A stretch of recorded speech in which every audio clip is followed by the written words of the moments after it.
Bonjour à tous et bienvenue pour cette nouvelle session du CX Summit 2025. Plus d'IA pour plus d'humains. Et justement, on va beaucoup parler d'IA dans cette session. Et pour cela, j'ai le plaisir de recevoir 3 experts, donc Yacile, Daniel et Laurent. Alors, est-ce que vous pourriez vous présenter et parler également de Consorente? Bien sûr. Bonjour, donc, je suis Daniel Domingos. Donc, moi, je pilote une équipe pluridisciplinaire avec des chefs de projet, des développeurs, des report managers. Ouais. Donc, je travaille pour Consort, qui est une ESN qui est spécialisée dans l'infogérance, la gestion d'infrastructures, le conseil et les services managés. Notre mission, c'est d'accompagner nos clients sur leur transformation en aidant nos clients à trouver le bon équilibre entre la technologie, les process et les dynamiques des équipes.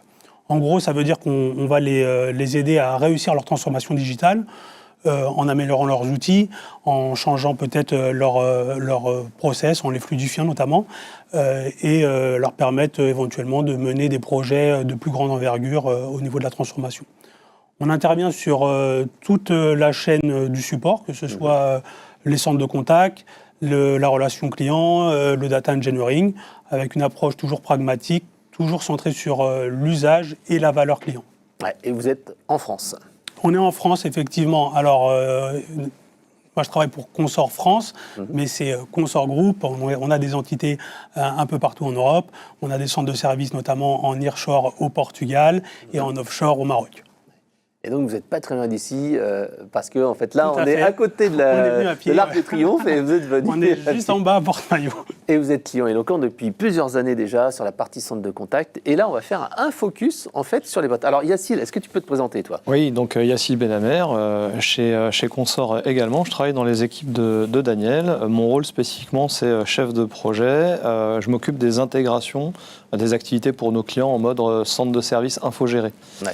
Voilà, donc globalement, l'idée, c'est que dans le cadre de l'accompagnement qu'on a pour nos clients, justement, on va pouvoir mettre en place des dispositifs type centre de service, mais également l'outillage et faire un petit peu le lien entre tout ce qui va être l'expertise des humains et les idées d'innovation et la partie un peu plus, justement, outils qui va permettre d'aller plus loin dans le delivery de ces services-là.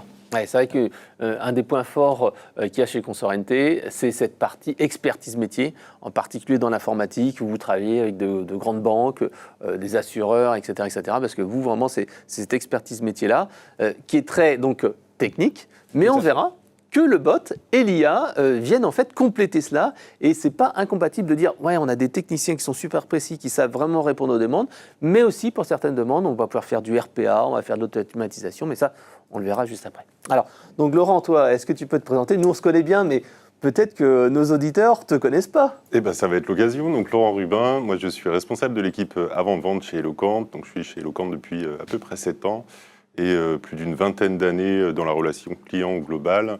Et une spécificité sur l'avant-vente, c'est qu'on voit passer beaucoup d'expressions de besoins, des consultations, etc. Donc, avec, on va dire, des bonnes notions de l'évolution du marché en général et au global, y compris sur ces nouvelles technos autour de l'IA. Ouais, et puis après, tu accompagnes aussi les clients dans la phase de démarrage du projet pour aider en fait les équipes techniques à dire voilà ce qu'on s'est dit en avant-vente, voilà ce qu'il faut mettre en place chez le client. Donc c'est cet aspect vraiment passage de témoin. Et ça va dans les deux sens d'ailleurs, puisqu'il y a également des nouveaux besoins qui se créent et qui reviennent côté avant-vente pour qualifier et avoir un peu plus de choses précises pour déployer. Ouais, c'est pour ça que tu vas nous faire vraiment ce retour terrain de l'usage de l'IA.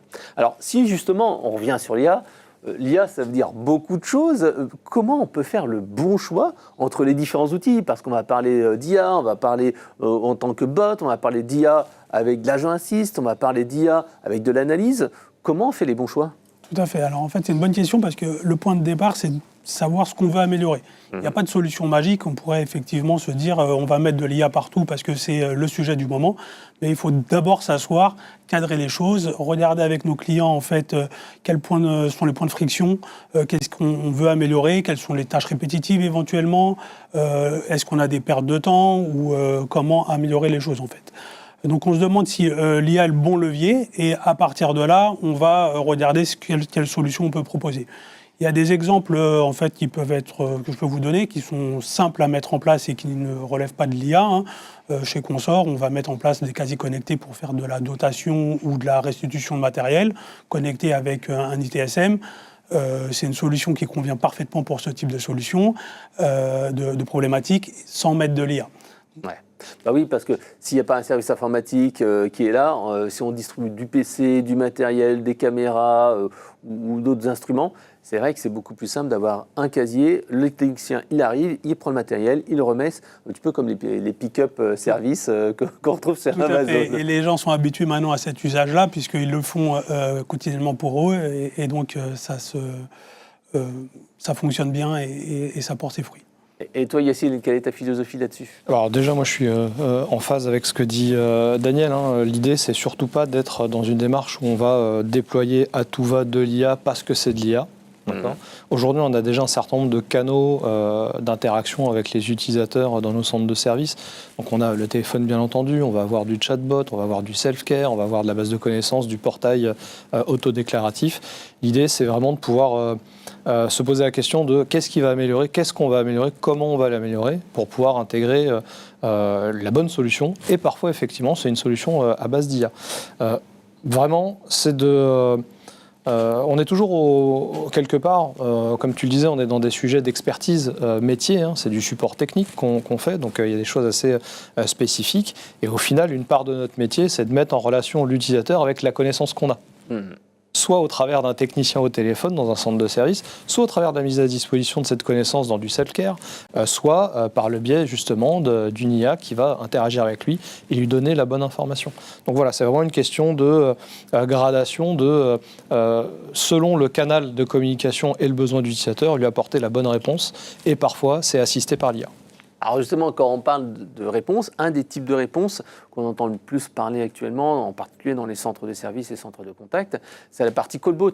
Puisqu'en fait, on le voyait juste avant dans l'intervention avec les MNT, ils ont réduit de 4% le volume d'appels lors des pics d'appels des cartes de tiers payants. Donc c'était quelque chose qui apportait plus de services, puisqu'en fait, c'est des demandes simples qui n'apportent pas de complexité particulière. Voilà, les callbots servent aussi à ça. Dans votre métier, comment ça marche ? Et justement, là, on a mis une petite vidéo qui présentait le concept.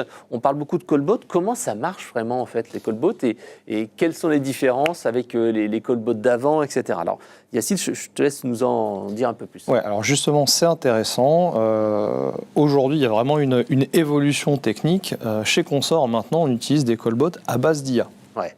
Donc le principe, c'est que on a un système qui, au travers de la plateforme Eloquent notamment, va capter le discours de l'appelant, de l'utilisateur, et le traduire en fait en texte, compréhensible par l'IA. L'IA générative va produire une réponse sur la base des informations qu'elle connaît en fait du contexte qu'on lui a donné, et ce texte va être de nouveau traduit en voix pour répondre à l'utilisateur. Tout ça, ça se fait en quelques millisecondes. C'est comme une conversation naturelle, c'est transparent. Comme avec une personne, donc c'est assez naturel et intuitif.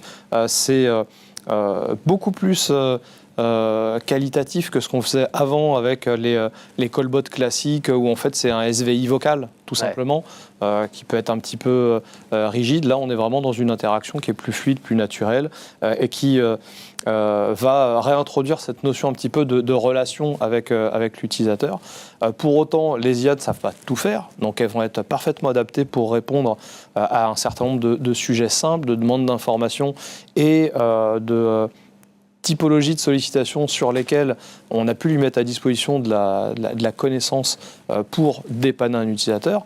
Dès qu'on rentre dans un niveau de complexité, l'IA passe la main à un technicien humain, voilà, qui va pouvoir prendre le relais et rentrer sur des sujets d'expertise où il va justement apporter de la valeur. Mais comment ça se met en place, et est-ce qu'avec l'IA générative, c'est plus simple en fait que lorsqu'on faisait auparavant ?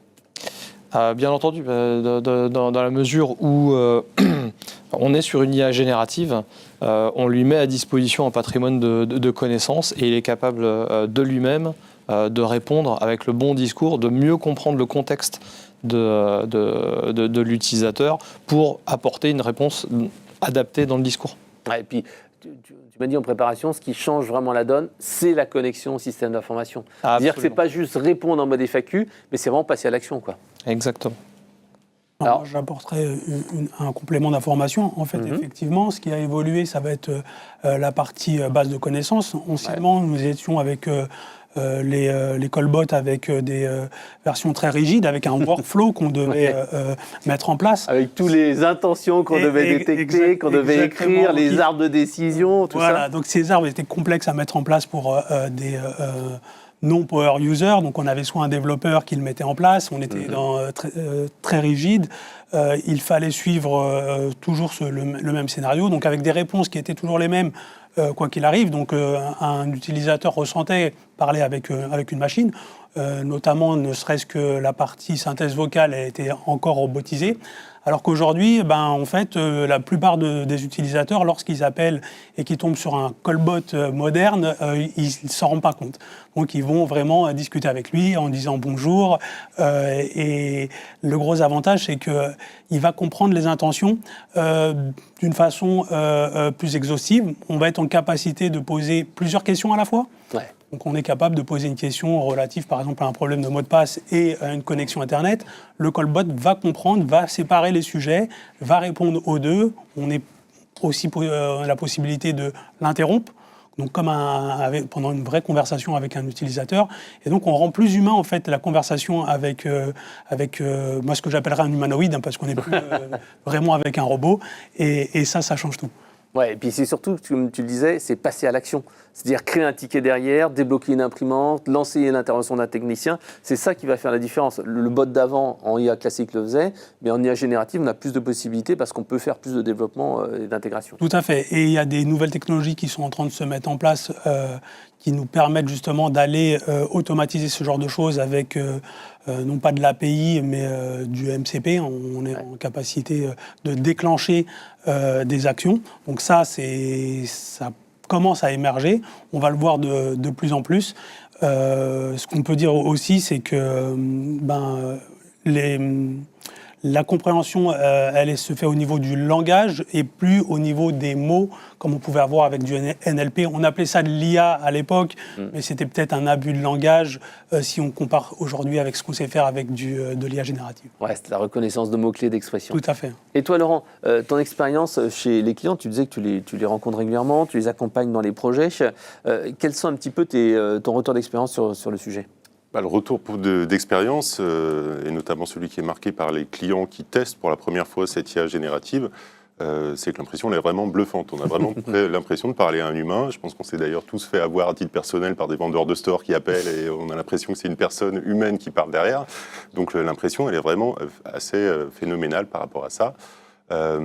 Après, il y a également des dérives sur l'IA, c'est-à-dire que si on ne le cadre pas, il peut partir un peu dans tous les sens. En fait, le but de l'IA générative, c'est qu'elle va trouver une réponse, la réponse qui lui paraît la plus opportune. Elle va éventuellement relancer si jamais on est sur un blanc ou en fin de piste de la conversation. Elle va de toute façon suivre toujours un fil de conversation qui lui est propre. Donc pour ça, il va falloir quand même la cadrer. Là, on est dans un environnement professionnel.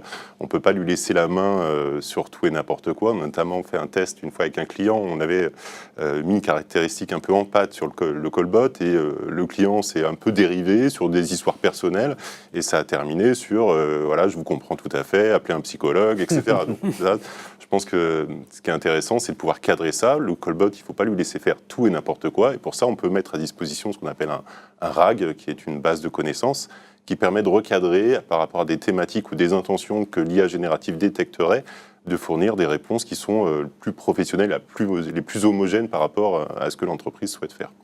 Ouais. Et donc là, je dirais pas que c'est un art du prompt, mais il faut bien cadrer en fait cette demande. Et ce qui est aussi une grosse différence entre l'IA classique et l'IA générative, c'est que, comme tu disais tout à l'heure, Daniel, il n'y a plus besoin de coder, en fait.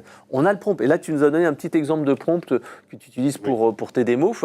On voit bien que c'est du texte, quoi. Exactement. En fait, le principe du prompting, donc c'est assez révolutionnaire là-dessus. Auparavant, ce qu'on devait faire, c'était configurer à la main chaque intention, ou dans les anciens SVI, chaque touche sur un bouton.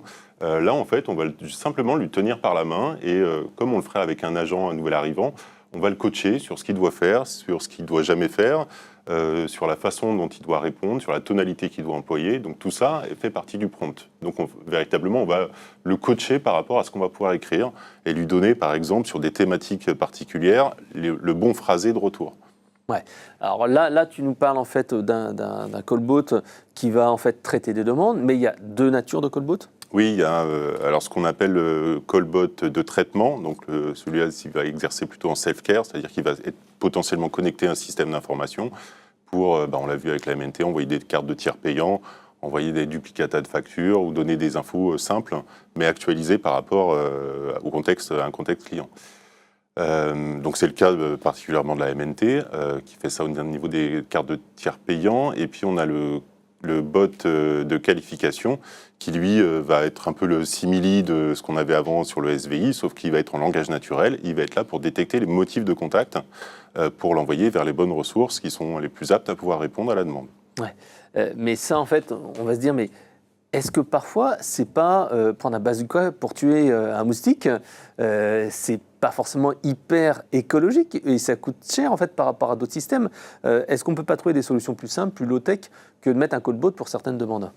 Pour certaines demandes, ça s'avère effectivement mais presque indispensable. Sur, par exemple, je pense que Consort est au courant sur la partie renouvellement de mot de passe. On peut faire des demandes de renouvellement de mot de passe par téléphone. Néanmoins, donner un mot de passe par la voix, c'est très compliqué. Donc dans ce cas-là, on va privilégier un traitement omnicanal qui va être piloté toujours par l'IA, mais qui va par exemple envoyer un SVI, envoyer un SMS avec un SVI visuel, et le contact pourra lui-même saisir son nouveau mot de passe, et on rembraye sur un traitement web, mais en parallèle du traitement par IA callbot. Ouais, c'est ce qu'on voit à l'écran. La personne est au téléphone, elle a une demande qui est un peu particulière où on doit faire un numéro de colis, on doit renouveler un mot de passe, elle reçoit un SMS, et là en fait elle a une interface qui est dédiée, où elle peut saisir avec son clavier. Là, c'est quand même plus agréable que de dire tout au téléphone. C'est beaucoup plus ergonomique. Alors, il y a des sujets qui se prêtent plutôt au callbot et d'autres sur lesquels, effectivement, il faut envisager d'autres solutions ou d'autres canaux pour pouvoir communiquer.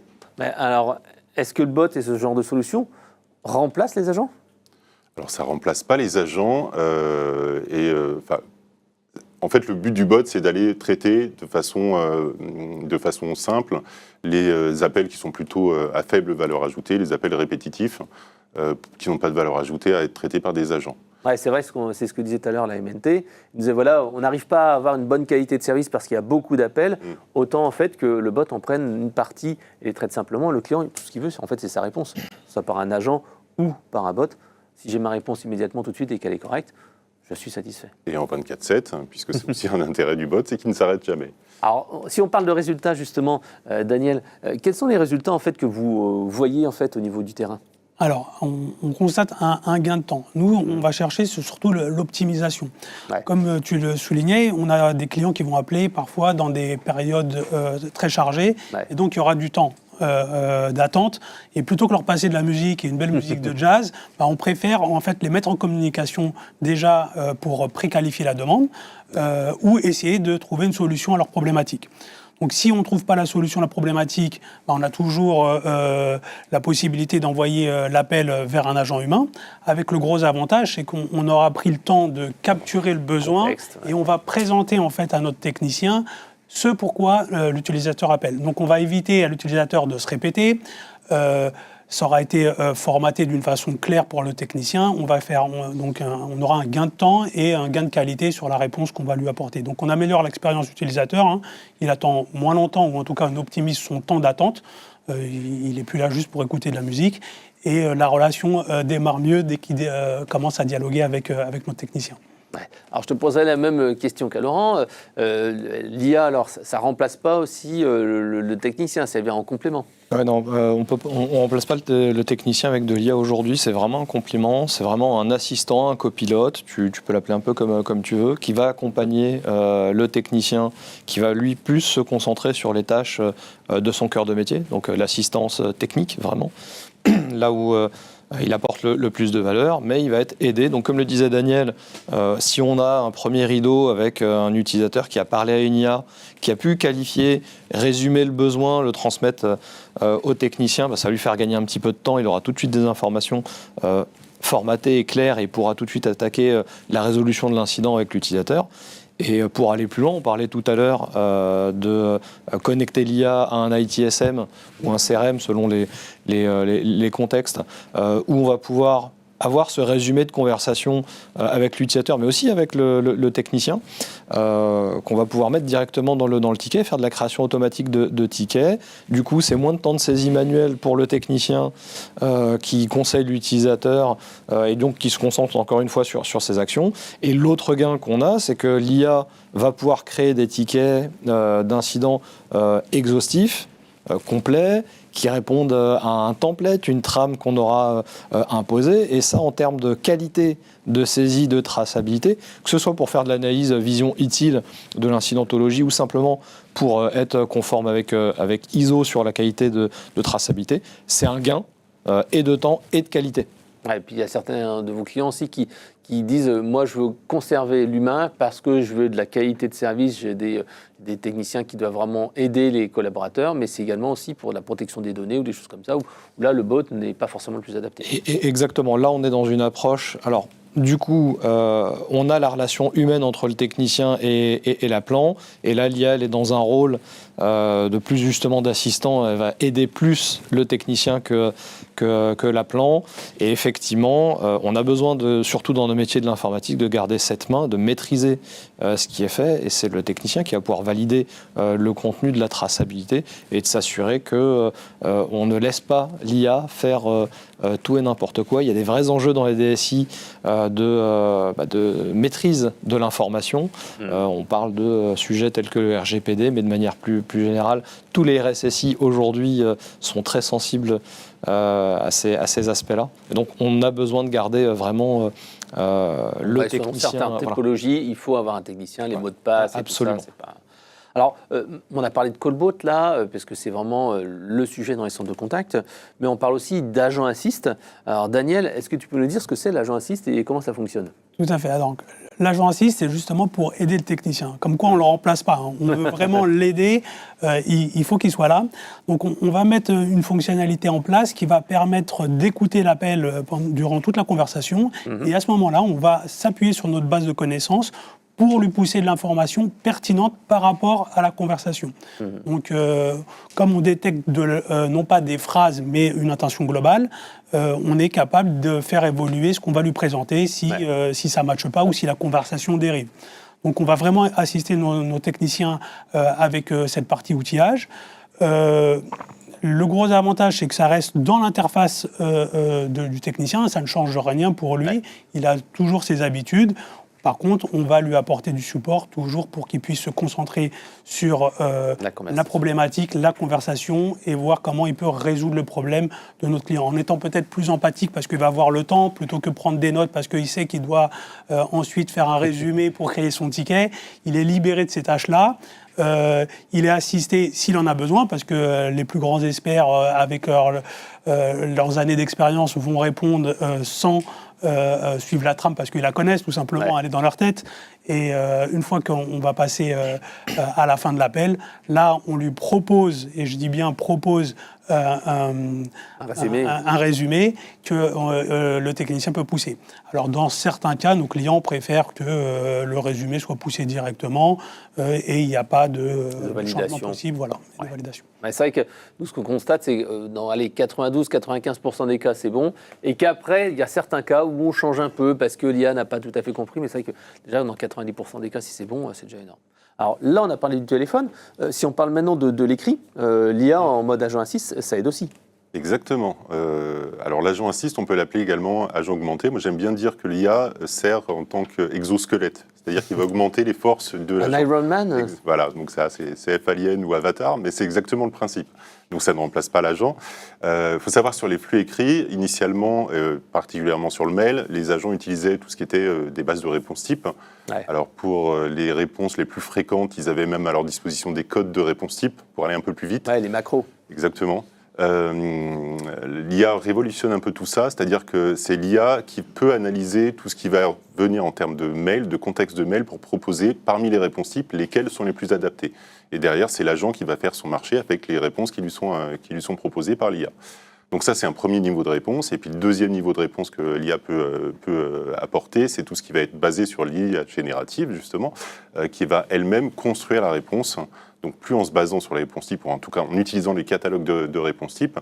Ou des bases documentaires tierces. Ou de bases de documentaires, tout ce qu'on va lui injecter, en tout cas tout ce qu'on va lui donner à manger, pour qu'il puisse construire la bonne réponse avec une tonalité, avec toujours une empreinte d'entreprise qui va être homogène sur l'ensemble des réponses. C'est ce qu'on voit à l'écran là, avec donc, l'email qui est arrivé, et puis là, juste derrière, l'aide à la réponse. Comme il n'y a pas cette fameuse réponse type qui existe, et bien, en fait, on va chercher dans une base de données, et il n'y aura plus qu'à prendre cette question, cette réponse, et la corriger.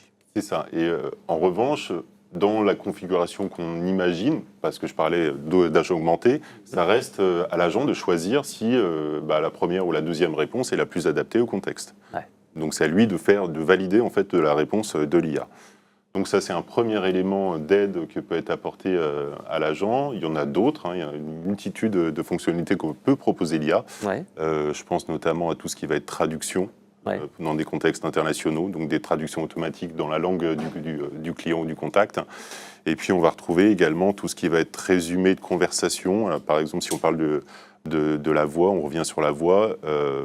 Aujourd'hui, il y a un temps de traitement post-appel qui peut être plus ou moins conséquent en fonction de la complexité qui a été abordée lors de la conversation. Et l'IA va permettre de générer quelque chose qui est plus synthétique, de façon automatique, qui va aider également l'agent. Du coup, ça va réduire en fait le temps de traitement qui peut être quand même très long parfois, et notamment dans les périodes de pic d'appel, ça peut être quelque chose d'intéressant. C'est vrai que Daniel, tu nous disais qu'il y avait vraiment deux niveaux d'intervention de l'IA. C'était soit pendant l'échange, soit c'était après l'échange. Tout à fait. Donc on a déjà discuté du niveau avant échange. On va en fait récupérer de la formation pour la présenter à notre technicien. Après échange, on a ce qui est montré à l'écran ici, le résumé de conversation. On est capable aussi de joindre les deux, parce que la conversation et l'expérience utilisateur, c'est depuis le début de la conversation avec le callbot jusqu'à la fin de conversation avec le technicien, s'il a été avec le technicien. Et ensuite, on pousse le tout dans les TSM. Si on a voulu le faire de façon automatisée, c'est tout à fait possible. On peut en fait prompter pour obtenir en fait un formatage, comme le soulignait Yacine tout à l'heure, spécifique, qui va permettre en fait à nos incident managers d'aller analyser ce qui se passe et éventuellement de détecter plus facilement des nouvelles procédures à écrire pour les mettre à disposition, soit du callbot, du voicebot ou du live chat, puisque dans les live chats, on a aussi avant le live chat, on est en capacité avec un chatbot. Tout à fait. Ouais. Alors là, on se place beaucoup sur la productivité, l'efficacité, mais tout ce qui est qualité perçue et le suivi, est-ce que ça aussi, ça a un impact, l'IA ? J'en ai parlé tout à l'heure, effectivement, sur l'aspect de qualité de la traçabilité. C'est vraiment un point essentiel. Quand j'étais moi-même responsable d'un centre de service, je ne compte pas le nombre de fois où un technicien m'a dit « je ne suis pas une secrétaire ». C'est pas ce qui me passionne. Pouvoir déléguer cette tâche de rédactionnel à une IA générative qui le fait très bien au demeurant, c'est un vrai plus pour les agents, ils sont plus sereins. Et une des constatations qu'on a faites tout récemment avec Daniel, c'est que c'est un impact positif sur le turnover dans nos équipes. Ah oui. Et les techniciens sont mieux outillés, mieux accompagnés, ils délèguent les tâches un peu récurrentes, rébarbatives, administratives à de l'IA et se concentrent vraiment sur leur cœur de métier, là où leur savoir-faire compte. C'est plus épanouissant pour eux.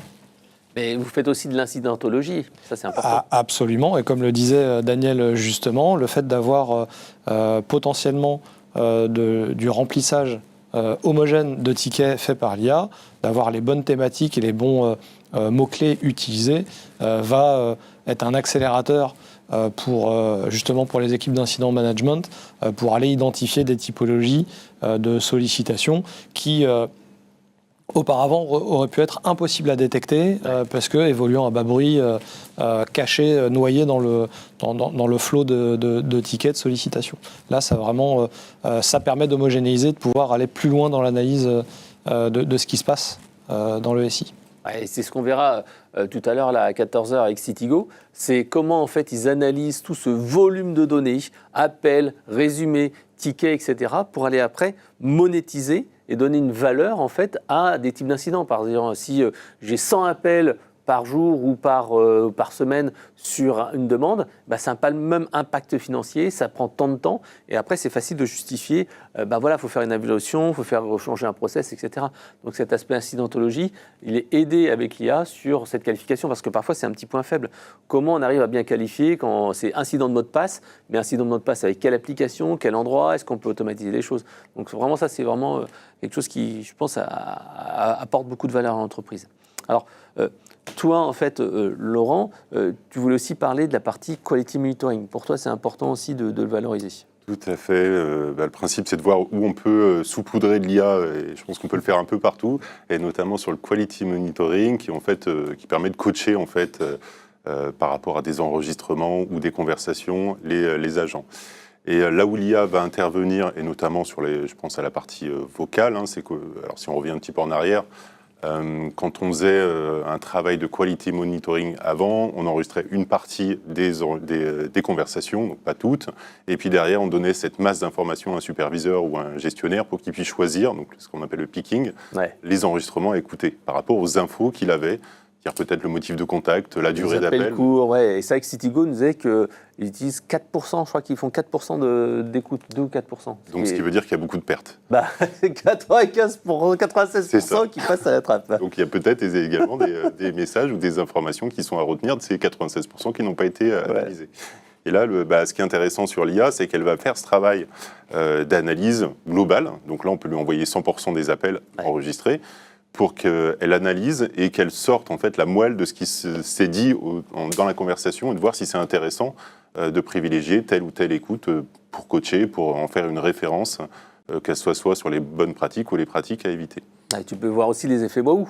Si tu croises les enquêtes de SAT avec le QM, tu sais ce qui a marché ou au contraire ce qui a fait un effet waouh, vraiment pas bien, des waouh, on va dire. C'est ça, parce que d'un point de vue enregistrement ou contact agent, on a une perception on a des perceptions qui sont subjectives. Et le fait de rapporter ça à une note et l'impression du client, ça permet aussi de recadrer et de voir si peut-être quelque chose, une bonne pratique pour un agent, elle ne correspond pas forcément à une bonne pratique pour un client. Donc ça permet de combiner tout ça et de voir ce qui a fonctionné de l'un par rapport à l'autre. Et puis se faire une bibliothèque d'appels, on va pouvoir enregistrer pour former les nouveaux collaborateurs, dire tiens, voilà ce qui marche et qui apporte un effet waouh. Au contraire, il ne faut pas dire allez consulter le PDF sur le site web, vous regarderez la vidéo. Oui, c'est ça, tout à fait. Bon, si on passe sur la partie analyse des verbatims, là on a vu à l'écran cette partie quality monitoring, avec l'analyse, l'écoute, comme tu l'as dit, et l'EES aussi, on peut voir aussi en vert la note que donne le conseiller, comme tu l'as dit, il peut donner la note qu'il pense pour l'appel, et le superviseur peut après regarder ce qui s'est passé et voir quelle a été cette conversation qui a été un petit peu difficile. Si on parle maintenant de l'analyse des verbatims, là aussi l'IA peut aider. Oui, et de la même façon, en fait c'est la capacité de traitement de l'IA qu'on utilise dans ces deux cas. C'est-à-dire que par rapport à l'analyse des verbatims, qui peut être soit sur du mail, des commentaires ou des enquêtes, l'IA va faire un traitement automatisé pour permettre d'aller un peu plus loin que ce qu'on faisait déjà. C'est-à-dire qu'auparavant, on avait les thématiques qui ressortaient, mais on avait quelque chose qui était un traitement un peu à plat. Avec là, on voit un petit peu des exemples. C'est ça, mais qui ne donnait pas grand-chose. Et l'IA va permettre de retraiter ces infos pour aller fournir finalement véritablement l'angle de vue qu'on cherche à avoir. C'est-à-dire qu'on peut, comme sur Amazon par exemple, c'est vrai quand on va chercher un produit, on a un résumé, des commentaires, on ne lit pas tous les 500 commentaires qui sont derrière. Donc ça permet d'avoir une vision un peu plus synthétique de ce qu'on cherche et on peut également requêter, on peut utiliser des filtres pour aller véritablement sur le résumé des informations qu'on cherche par rapport à une période. Ouais, c'est vrai que moi je trouve que le requêtage en langage naturel apporte un vrai plus, parce qu'on va pouvoir demander, mais dis-moi les verbatims des clients qui ont eu un problème de livraison, ou au contraire les clients qui ont été intéressés là-dessus. Là, on va pouvoir vraiment se concentrer sans forcément chercher 50 000 filtres ou 50 000 commentaires. Et ça donne une synthèse en fait de ce qu'on va retrouver et quelles vont être finalement tout ce qui va être les priorités, l'essentiel. Donc tous ces éléments clés qu'on doit récupérer pour faire de l'analyse stratégique et du rebond et de l'amélioration continue. Alors maintenant, si on va prendre un petit peu de hauteur, on voit que l'IA va vraiment aider la relation client. Selon vous, quelles sont en fait les évolutions à retenir ?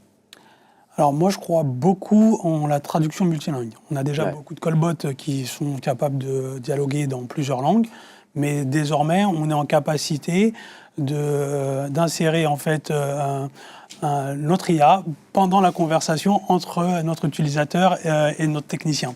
Donc ça nous aide dans les centres de services où il faut parler plusieurs langues parce que ça va être compliqué d'avoir sur le même plateau à certains horaires toute une panoplie de langues, oui, de langues, de l'anglais, de l'allemand, de l'espagnol. Voilà, ou des langues qui sont moins utilisées dans nos régions.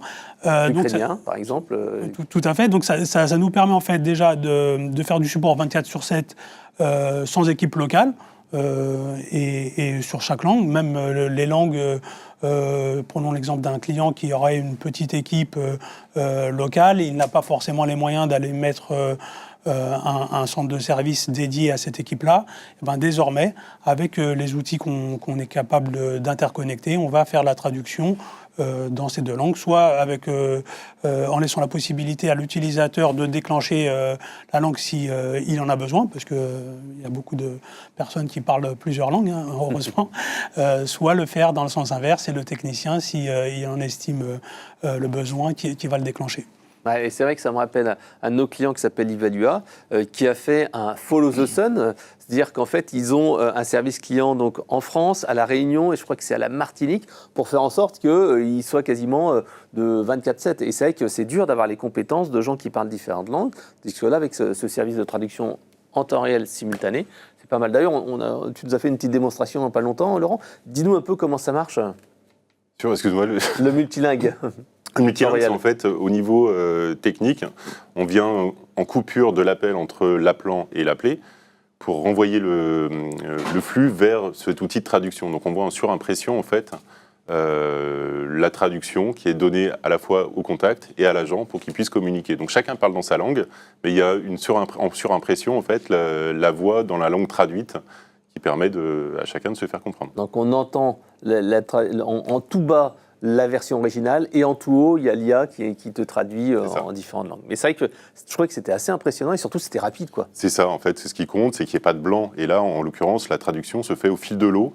Il n'y a pas la partie qui est dite par l'un, puis après on attend 1 minute avant que ça soit traduit. Là, on est vraiment en surimpression, avec un très peu de lag entre les deux. Ouais. Alors, un autre point que toi, tu vois dans la vision, c'est cet aspect personnalisation. Oui, ça c'est mon idée du futur sur l'IA et en quoi ça va aider. C'est un peu comme quand tu vas dans ta boulangerie, je pense, et tu as les bons vœux de la boulangère qui te demandent comment ça va. Donc l'histoire, c'est de donner les informations, et notamment si je me mets à la position du callbot, pour l'informer de toute l'actualité du contact. Donc plutôt que de dire bonjour monsieur Dupont de façon neutre et à minima, c'est bonjour monsieur Dupont, j'ai vu que vous aviez un contrat auto, est-ce que vous nous avez appelé la semaine dernière, est-ce que c'est pour ça et comment va votre chien? Donc toutes ces informations-là qu'on va pouvoir traduire pour personnaliser véritablement la relation et éventuellement aussi éviter à la personne de redemander ou de ressaisir ou de donner de nouvelles informations qu'on a déjà. Ouais, c'est vrai. Et pour toi, Daniel, quelle est ta philosophie sur les évolutions à venir? En fait, l'IA, pour moi, ça devient un partenaire de travail pour nos techniciens, comme on l'a souligné. Elle va assister, elle va conseiller, elle va permettre de gagner du temps à nos techniciens, mais aussi optimiser le temps d'attente de nos utilisateurs. Et ce temps gagné, en fait, on va le réinvestir, soit dans l'écoute, la relation, et puis la confiance qu'on a à dialoguer avec les personnes qu'on assiste. Alors, on n'a pas parlé peut-être d'une chose qui est cette fameuse résistance au changement ou cette transformation au niveau des équipes, parce que quand on va mettre en place un bot, en plus vous avez des équipes qui sont techniciens, ils sont technophiles, ils sont super bons en informatique. Comment pour eux ça arrive, ce nouveau collaborateur, ce nouveau collègue? Est-ce qu'on se dit, bah voilà, il y a le bot, c'est bon, ça marche? Est-ce qu'il y a comme un travail à faire? Alors oui, forcément. En fait, on ne peut pas arriver en leur disant, ben voilà, on met en place un callbot sans les prévenir. En fait, on va bien leur montrer qu'on va les assister avec les solutions qu'on a citées précédemment. Donc c'est le copilote, l'agent assist, et aussi la partie rédactionnelle, qui sont vraiment des tâches très rébarbatives et les moins appréciées des techniciens. Donc en leur disant, vous allez pouvoir vous concentrer sur ce que vous aimez faire, à aider votre client, en fait on a une adhésion de leur part et ça passe tout seul. Ouais, donc il faut vraiment montrer cet aspect-là et montrer que ça ne va pas les remplacer, que ça va au contraire les aider. Alors, on arrive à la fin de cette petite session-là. Qu'est-ce qu'il faut retenir selon vous, Yacine? C'est quoi les mots-clés forts quand on se dit plus d'IA pour plus d'humains, comment améliorer l'efficacité du centre de contact? C'était un petit peu la thématique. C'est quoi? C'est passer à l'action, lancez-vous, n'ayez pas peur de tester les bots. Maintenant, on arrive comme à un niveau de service qui est suffisant, parce que chez vos clients, tous vos clients ne sont pas encore passés au bot. Oui, absolument. Ça reste quand même assez récent comme technologie.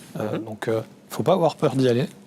Il faut y aller par étapes, puisque tout changer d'un coup, c'est prendre des risques, mais y aller progressivement. Et sur une nature de demande, sur l'alignement du traitement, sur certains éléments. Oui, d'abord la qualification, puis ensuite l'assistance aux techniciens pour le fameux agent d'assist, le résumé, puis ensuite la création du ticket automatisé. Vraiment y aller par étapes.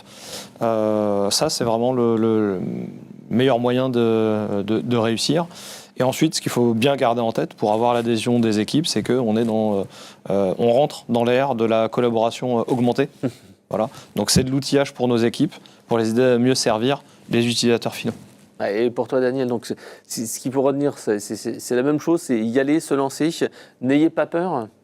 Oui, alors l'IA, c'est maintenant, ça rentre dans les usages de tout le monde. Donc les gens ne sont plus récalcitrants. Certains sont demandeurs.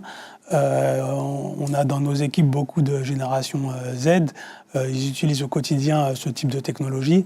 Et à la rigueur, je dirais qu'arriver dans une entreprise qui n'est pas à l'avant-garde pour eux, alors qu'on se prétend faire du numérique, ça amènerait plutôt à des questions. Ils sont plutôt friands et nous aident justement à trouver les nouveaux usages et travailler avec ces nouveaux outils. Ouais. Et pour toi, Laurent, toi qui vois beaucoup de dossiers, quels conseils tu donnerais aux clients qui veulent en fait travailler sur cette intégration de l'intelligence artificielle dans le centre de contact? C'est quoi ce qu'il faut retenir de cet atelier et quelle serait la prochaine étape, à part appeler Eloquent pour demander une démo que tu feras avec grand plaisir? C'est possible aussi.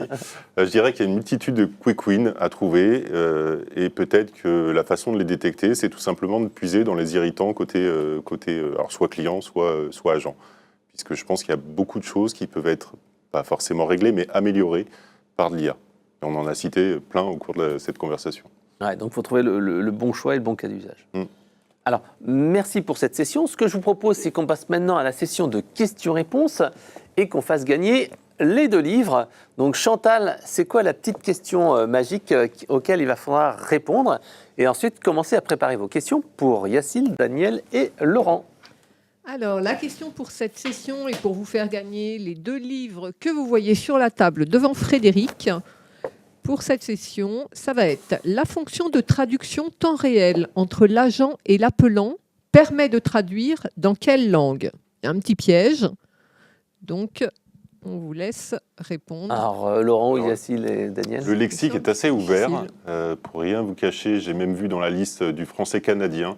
Donc je pense qu'on peut... alors tout dépend des langues qui sont demandées, mais la liste est quand même assez complète.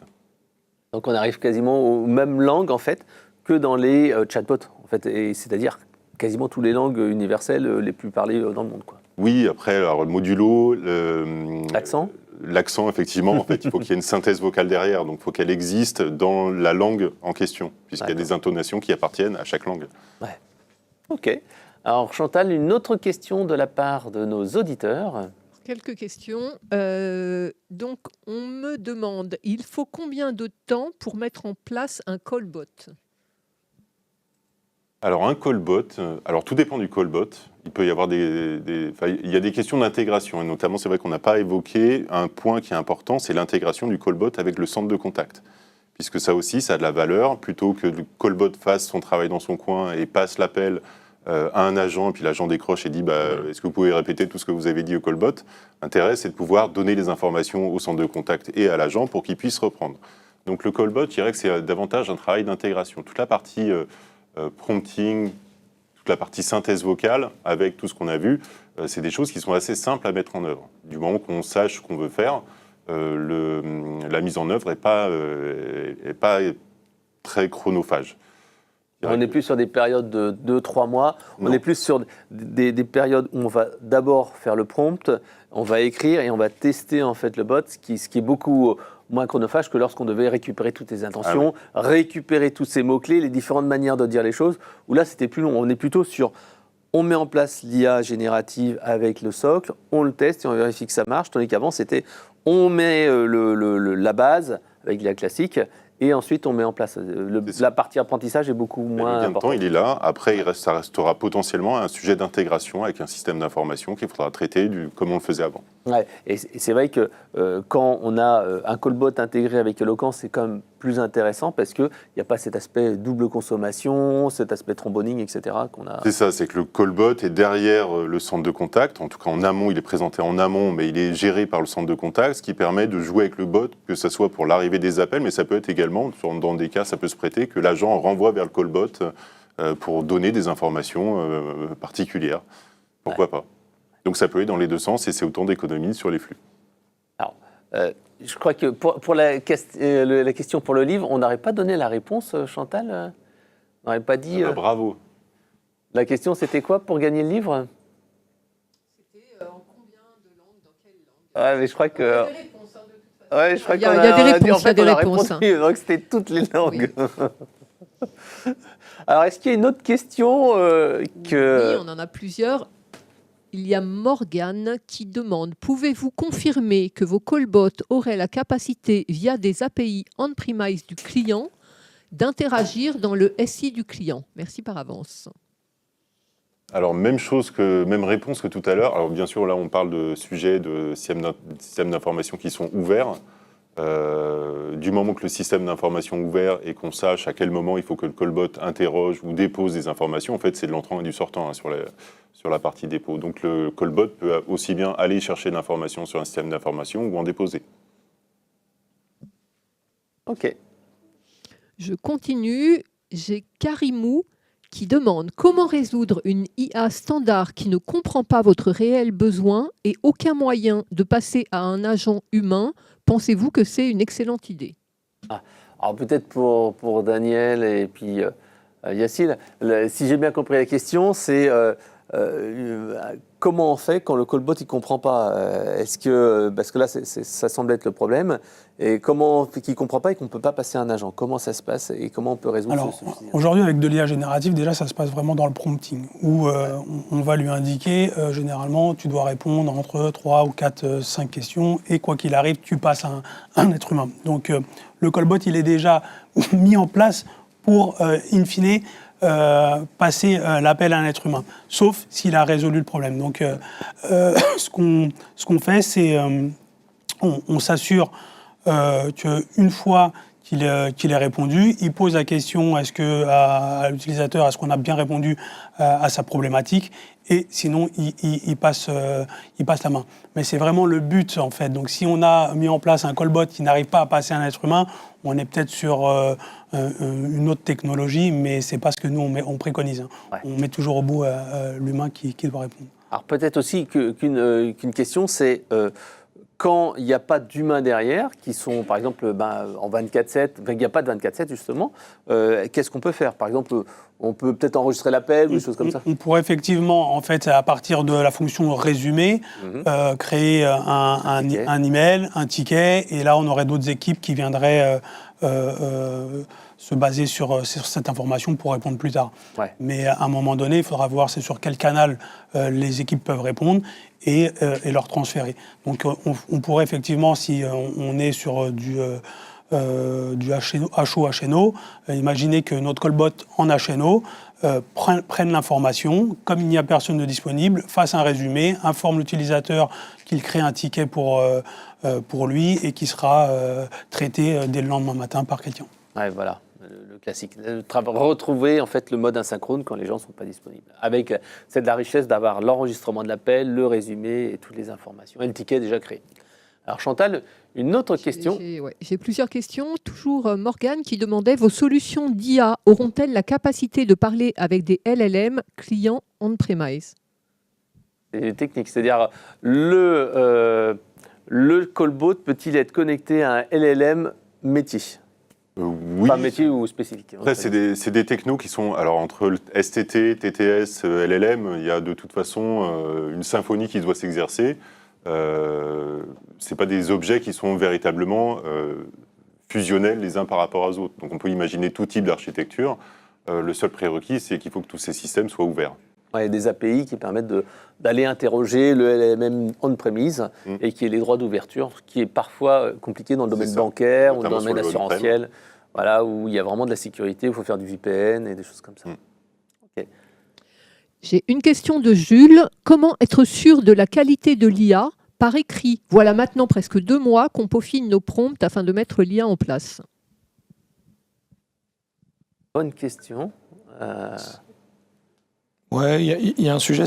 Si la question c'est de s'assurer qu'il répond de la bonne manière, comme tu l'évoquais tout à l'heure, le RAG, où on va vraiment cadrer l'IA sur ce qu'elle a le droit de répondre, tout simplement. Mais c'est vrai qu'aussi, plus on a un prompt qui est long, plus en fait on a de chances que ça se prenne les pieds dans le tapis. Et c'est vrai que parfois, quand on fait des prompts qui sont trop longs, il a tendance à oublier. Moi, c'est vrai que on avait fait des tests ensemble avec Laurent, et des fois, on avait fait des prompts qui étaient trop longs, et à un moment donné, à donner trop d'infos, l'IA peut pas suivre. En fait, il y a trop c'est comme donner trop de consignes à une personne, elle va pas la suivre. Donc, il faut quand même être raisonnable, je pense, sur la longueur du prompt et ce que l'on veut obtenir. Et autrement, on peut travailler aussi avec plusieurs callbots, peut être totalement indépendant et des bots qui se parlent les uns aux autres. C'était une très bonne question, très technique. Chantal? Petite dernière, on a le temps? Oui, on a le temps. Donc j'ai Diane qui demande, vous n'avez pas peur de la résistance au changement des conseillers avec l'arrivée du bot? Ah ben, voilà, on en a parlé, hein, comme on l'a vu, ils sont plutôt friands, hein, au final. Quand on leur met en avant le fait qu'ils vont passer moins de temps à rédiger, qu'ils ne vont plus avoir à prendre de notes, c'est les premiers à nous demander quand est-ce que votre callbot arrive, parce que ça va me faire gagner du temps. Ça va me faire gagner du temps et puis ça va m'éviter une tâche fastidieuse. Ok. On va pouvoir voir le tirage au sort, Chantal, qui est le ou la gagnante des 2 livres. Eh bien, c'est Françoise Brunel qui a répondu le plus rapidement, en disant multilangue. Donc, c'était une bonne réponse aussi. Voilà. Merci. Bravo Françoise. Et puis, on va vous demander sous peu vos coordonnées. Vous recevrez un petit mail de notre part. Alors, on va terminer la matinée par le dernier atelier qui sera sur la thématique « Ne laissez plus vos KPI vous mener en bateau, reprenez le cap ». Et pour cela, on aura le plaisir de recevoir Sébastien Julien, qui est notre responsable du support chez Locan, et Dadi Bobozo de l'ADI. À tout de suite.